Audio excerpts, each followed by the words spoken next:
جیسے اہل سنت کا قلم دان ان کے پاس ہو، ٹھیکہ ان کے پاس ہو، جس کو چاہے داخل کر دیں، جس کو چاہے نکال دیں۔ تمہیں کس نے ٹھیکہ دیا ہے؟ تمہیں کیا پتا قیادت کیا ہوتی ہے؟ تمہیں کیا پتا لیڈرشپ کیا ہوتی ہے؟ تحریک لبیک پاکستان خالصتاً ایک عالمی مذہبی سیاسی جماعت ہے۔ اس کا منشور، اس کا ویژن دیکھتے ہوئے دن بدن اس کے چاہنے والوں میں اضافہ ہو رہا ہے۔ پاکستان کی بڑی جماعتوں میں دوسرے نمبر پر ابھر کر سامنے آئی ہے، کئی حلقوں میں پہلے نمبر پر، کئی حلقوں میں دوسرے نمبر پر ابھر کر سامنے آئی ہے۔ یہ الگ بات ہے کہ اس کے ووٹوں کو چرایا گیا، یہ الگ بات ہے غیر منصفانہ طریقہ اختیار کیا گیا۔ اس جماعت کی ایک بڑی خاصیت یہ ہے کہ اس میں بڑی تعداد میں ایک پڑھا لکھا طبقہ شامل ہے، بالخصوص علماء کا طبقہ۔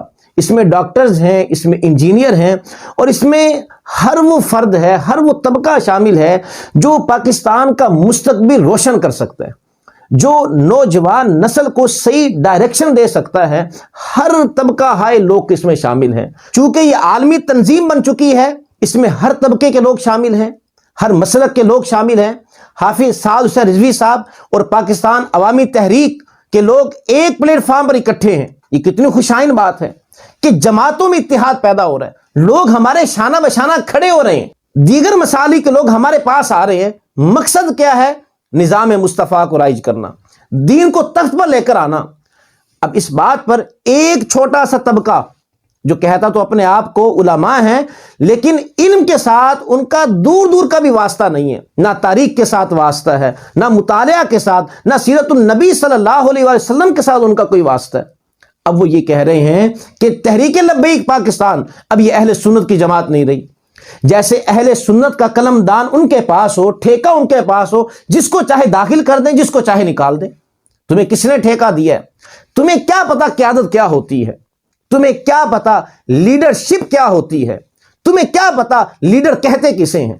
قوم کیا چیز ہے، قوموں کی امامت کیا ہے، یہ کیا جانے بیچارے دو رکعت کے امام۔ میرا ایک معصومانہ سا سوال ہے، اگر آپ کو لیڈر بنا دیا جائے تو کیا آپ صرف اپنے مسلک کے لوگوں کا سوچیں گے، دوسرے لوگوں کا نہیں سوچیں گے؟ تو اگر آپ ایسا کریں گے، آپ کو کوئی لیڈر کہے گا؟ آپ کے ہاتھ میں کوئی وزارت کا قلم دان پکڑائے گا؟ اتنی چھوٹی سوچ! آپ نے تاریخ نہیں پڑھی؟ علامہ شاہ احمد نورانی صاحب رحمۃ اللہ علیہ، کیا آپ نے لوگوں کو ایک پلیٹ فارم اکٹھا نہیں کر دیا تھا؟ تمام مسائل کے لوگ اس میں شامل تھے۔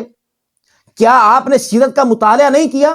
میثاق مدینہ ہوا یہودیوں کے ساتھ، نصارہ کے ساتھ، اور ان شکوں میں ایک شک یہ بھی شامل تھی کہ آخری فیصلہ آقا صلی اللہ علیہ وآلہ وسلم کا ہوگا، جہاں پر اس معاہدے کے بہت سارے فوائد تھے۔ ایک یہ بھی فائدہ کہ حضور صلی اللہ علیہ وآلہ وسلم متفقہ طور پر سب کے سردار بن گئے۔ تو آپ کیوں نہیں سیرت کا مطالعہ کرتے؟ آپ کیوں نہیں کتابیں کھنگالتے؟ تاریخ کا مطالعہ کیوں نہیں کرتے؟ چھوٹی چھوٹی بات پر آپ فتوے لے کر بیٹھ جاتے ہیں، جس کو چاہتے ہیں اہل سنت میں داخل کر لیتے ہیں، جس کو چاہے نکال دیتے ہیں، جیسے ٹھیکہ آپ کے پاس ہو۔ آپ کو کس نے ٹھیکیدار بنایا؟ آپ جماعت کے ساتھ کھڑے ہوں، شانہ بشانہ کھڑے ہوں، تاکہ قیادت آپ کے پاس آئے، لیڈرشپ آپ کے پاس ہو۔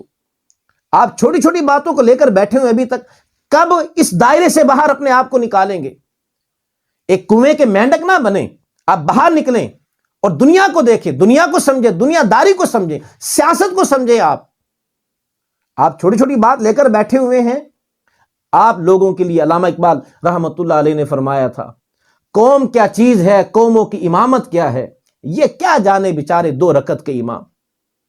یہ انہوں نے تنقید کی ایسے آئمہ حضرات پر جن کی سوچیں اتنی سی ہیں، جن کو پتہ ہی نہیں ہے قوم کیا ہوتی ہے، قوموں کی امامت کیا ہوتی ہے۔